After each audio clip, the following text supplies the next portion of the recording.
నారాయణాయ నమశివాయ. మహాభారతంలో వనపర్వం అండి. వనపర్వంలో వచ్చేసి మన సతీ సావిత్రికి సంబంధించింది. కంటిన్యూ. సంవత్సరం పూర్తి అవుతుండటం వలన సత్యవంతుని మరణకాలం ఆసన్నమైంది. ఇక నేటి నుంచి 4వ రోజున తన భర్త ఆయుష్ తీరిపోతుందని చెప్పేసి నిశ్చయించుకున్న సావిత్రి ఇక త్రిరాత్ర వ్రతం పాటించింది. రాత్రింబవళ్ళు నిలబడే ఉంది. రేపే తన భర్త మరణం అని తెలుసుకుని సావిత్రి మిక్కిలు దుఃఖించింది. సత్యవంతుడు కట్టెలు కొట్టి తెచ్చుడుకు వనానికి వెళ్ళాడు. అత్తమ్మ వాళ్ళ అనుమతి తీసుకుని సావిత్రి భర్తను అనుసరించింది. కట్టెలు కొట్టుడిచే తలలో చెప్పలేనంత బాధగా ఉన్నది, నిద్రపోతుందని చెప్పి సత్యవంతుడు చెప్పాడు. సావిత్రి తన భర్త శిరస్సును ఒడిలో పెట్టుకుంది. ఇంతలో యమధర్మరాజు ప్రత్యక్షమై, నీ భర్త ఆయుర్దాయం తీరింది, నేను తీసుకుని వెళ్తానని చెప్పి సామెత అన్నాడు. ఇక వారిద్దరి మధ్య వివాదం జరిగింది. చివరకు ప్రసన్నుడైనటువంటి యమధర్మరాజు భర్త ప్రాణములు తప్ప ఇంకేదైనా వరం కోరుకోమన్నాడు.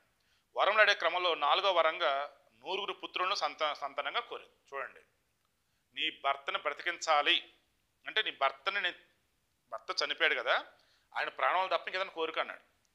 నాకు 100 మంది పిల్లలు పుట్టాలయ్యని అడిగింది.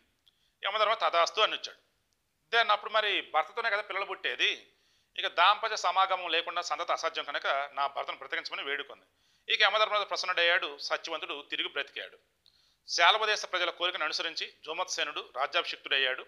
సత్యవంతుడు యువరాజు అయ్యాడు. ఈ విధంగా మార్కండేయ మహర్షి ధర్మరాజుకు సావిత్రి ఉపాఖ్యానం చేశాడు. ఇక 21 కుండలాహరణ పర్వం. ఈ పర్వంలో 11 అధ్యాయాలు ఉన్నాయి. పాండవుల వనవాసం 12 సంవత్సరాలు పూర్తయినాయి. 13వ సంవత్సరం ప్రారంభమైంది. పాండవ పక్షపాతి అయినటువంటి ఇంద్రుడి మనోభావం తెలుసుకుని సూర్యుడు స్వప్నంలో కర్ణుడిని కనిపించి ఇంద్రుని కవచకుండలు ఇయ్యొద్దని హెచ్చరించాడు. కానీ కర్ణుడు సూర్య భగవాన్ యొక్క మాట అంగీకరించలేదు. బ్రాహ్మణ వేషధారంలో వచ్చినటువంటి ఇంద్రునికి కవచకుండాలు ఇచ్చి ఉత్తమ గతిని పొందడానికి నిశ్చయించాడు. కళ పూర్తి అయిన వెంటనే నిద్రలేచిన కర్ణుడు తన కళలోని తన స్వప్నాన్ని మననం చేసుకుంటూ ఇంద్రుని నుండి శక్తిని గ్రహించి కవచకుండాలు ఇవ్వడం నిశ్చయించుకున్నాడు. ఇక బ్రాహ్మణ వేషంలో వచ్చిన ఇంద్రుడితో తన అమోఘమైన శక్తిని ఇచ్చి కవచ కుండలాలను తీసుకోమని చెప్పాడు. సో కర్ణుడే ఊరికి ఇవ్వాల, అమోఘమైన శక్తిని అడిగాడు ఇంద్రుడి నుంచి. అప్పుడు ఇంద్రుడు 2 క్షణాలు ఆలోచించి అతనితో కవచ కుండలాలు నాకిచ్చి నా ఈ శక్తిని గ్రహించని చెప్పేసి అన్నాడు.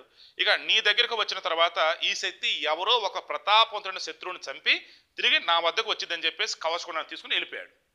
ఆ ఒక్కటి ఏదైతే ఉందో అది అర్జునుడి కోసం అడిగాడు. బట్ దానిని ఎమర్జెన్సీలో ఘటోత్కచుడి మీద ప్రయోగిస్తాడనమాట.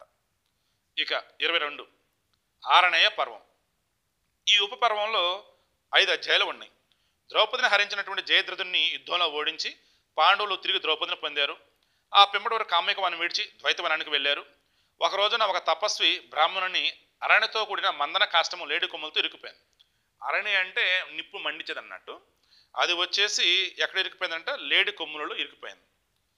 సో బ్రాహ్మణుని ప్రార్థన అనుసరించి పాండవులు మందన కాష్టం తీసుకుని రావడానికి మృగాన్ని అనుసరించారు. ఎంత వెంబడించినా సరే ఫలితం లేక అలసిపోయినటువంటి పాండవులు ఒక చెట్టు నీడలో కూర్చున్నారు. అక్కడ ధర్మరాజు ఆదేశాన్ని అనుసరించి నకులుడు నీళ్లు దాటానికి వెళ్ళాడు. దాని అక్కడ యక్షుడు కొన్ని ప్రశ్నలు అడిగాడు. అది చెప్పలేక అలా ఉండిపోయాడు, తెలివితో పడిపోయాడు. అతను వెతుకుతూ సహదేవుడు, అర్జునుడు, భీములు వెళ్ళారు. వాళ్ళు కూడా అక్కడికి వెళ్ళి సమాధానం చెప్పలేక నీళ్లు తగి మూర్చపోయి పడిపోయారు. ఇక అప్పుడు ధర్మరాజు అక్కడికి వెళ్తాడు. అప్పుడు ధర్మరాజుకి అక్కడ ఉన్న యక్షుడు ప్రశ్నలు అడుగుతాడు. అవే యక్ష ప్రశ్నలు అంటారు. అరణ్య పర్వంలో ధర్మరాజు నుండి ధర్మపరమైన ఆధ్యాత్మికపరమైన జ్ఞానాన్ని ప్రతిఫలించే ఇవన్నట్టు. ఇక సంతుష్టుడైనటువంటి యక్షుడు ధర్మరాజు యొక్క 4 సోదరుల్ని మరలా బ్రతికేలాగా వరమిచ్చాడు.